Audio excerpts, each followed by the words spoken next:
All right, here's another problem that we want to take care of. As always, we're going to begin with the question sentence. So it says, how many students took the test? That's a pretty straightforward question. I like that. How many students took the test? That's all we care about. How many students took the test? All right, cool. So to find out how many students took the test, let's get a little context. The context here says that a skills test reports that 62% of students passed. Okay, so we'll say 62%. That means the number of folks that passed. Everybody, the way that we can interpret that is like this. We can interpret it as 62% of the students passed. Everybody, is that a proper way to interpret that? Is that logically sound? Does that make sense to you at face value?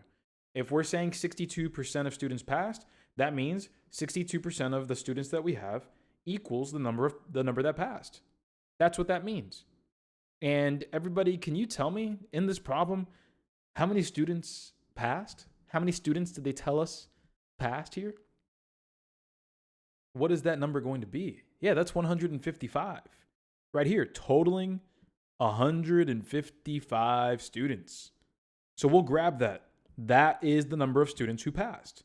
62% of students passed, and that's 155. So what I'll do is I'll set up my equation, converting my percent to a decimal, twice to the left, giving me 0.62. Multiply by the number of students, which is the original amount that I'm looking for. And I'll replace the number for the number that passed with 155. So from here moving forward, my next goal is to divide both sides by the 0.62. I want to get the number of students by itself. That's all I want to do. And when I do that, we're going to cancel out on the left, leaving me with students equals 155 divided by 62, or excuse me, 0.62. Getting ahead of myself there, right? So we'll grab that, we'll duplicate this right over here, and we're going to remind ourselves of how to divide by decimals, which is by not dividing by decimals. I'm going to zoom in, move that decimal place once, twice to the right, and whatever you do to the bottom, we are going to do to the top. Once, twice, and we'll plug in those zeros, meaning that 155 divided by 0.62 is the same thing as doing 15,500 divided by 62. It's the same thing. And I think we can find this a little easier, a little more attractive than, the decimal version. So now that we're here, let's get it done. You might even notice that both of these are divisible by 31. You might notice that, but if you didn't, no worries. We can go ahead and do long division. 62 going into 15,500, just like that. So here we go. 62 going into 1, it doesn't. 62 going into 15, it doesn't. Then 62 going into 155, everybody. How many times does 62 go into 155? Yeah, that's going to be twice. Let's write that here on the side just to confirm. 62 times 2, that's going to be 4, and that's going to be 12. That's 124. That's pretty close. And I know if I added another 62, that would be too much. So I'm going to write over here 2, subtract the 124, and that's going to give me a remainder of 31. I'll drop that 0 right here, and I'll ask myself, how many times does 62 go into 310? 5 times? Sounds good. Let's try it out. Let's confirm. Trust but verify, right? So 62 times 5. 2 times 5 is 10. Carry the 1. 6 times 5 is 30. And then carry the 1 is 31. So yeah, 310, that is correct. That is 5. And we are good because there's nothing else to divide into. So this 0 right over here, just tack it on at the end. And we're good. There it is. 250 is going to be that final answer for this word problem. Booyah right there. There were 250 students that took the test. All right, so in this word problem here, just like with every word problem that you're going to come across, we really need to make sure we begin with that question sentence. So here it says, how many cups of sugar are needed if 12 cups of flour are used? Okay, so I'll focus on that first part. How many cups of sugar are needed? So that's instantly me saying sugar equals question mark. That's what I'm trying to find. And then up next, it says in the same sentence, so this is how I know that there's a comparison going on.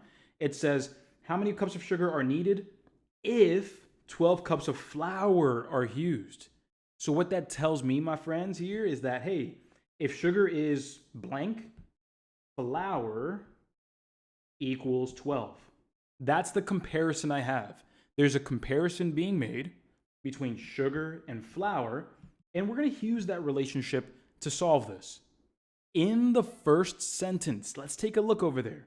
If we peek over to that first sentence, it says, for every 4 cups of flour, a baker uses 7 cups of sugar. So let me show you a very common mistake that'll happen here. A very common mistake will be, right over here, we'll have, hey, for every 4 cups of flour, so I'll write that down, flour equals 4.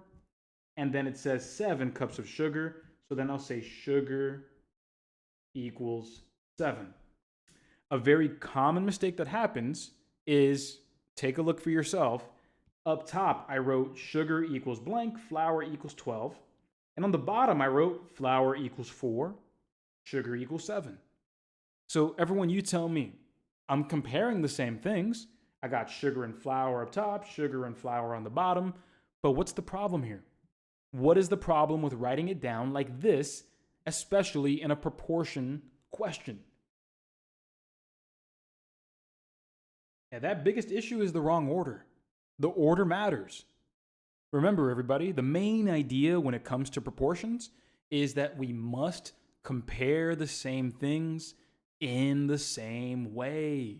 That's the biggest part. And if you notice, yeah, we are comparing the same things, but it's not in the same way. We have sugar up top and then flour, but flour first on the bottom? No, we have to line things up. So whether you decide to move the sugar here over there, or you decide to move this over here, you just have to line things up. And so that's what I'll do. And now that we have it lined up, now we're good to go. So let's get it going. We have sugar. I'll go ahead and replace the question marks with, we'll just say X. I don't like using S since it looks like a 5. But here we are. I'll make sure sugar's up top, flour's on the bottom, so we'll have X over 12. And then we'll do the same comparison. Sugar up top, which is 7 right here, and then 4 over there. Boom. Now that we're here, we're good to go.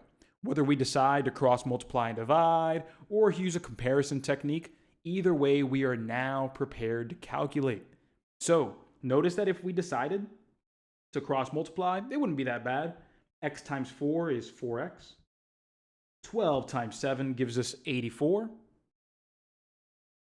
And then from there, we can divide both sides by 4.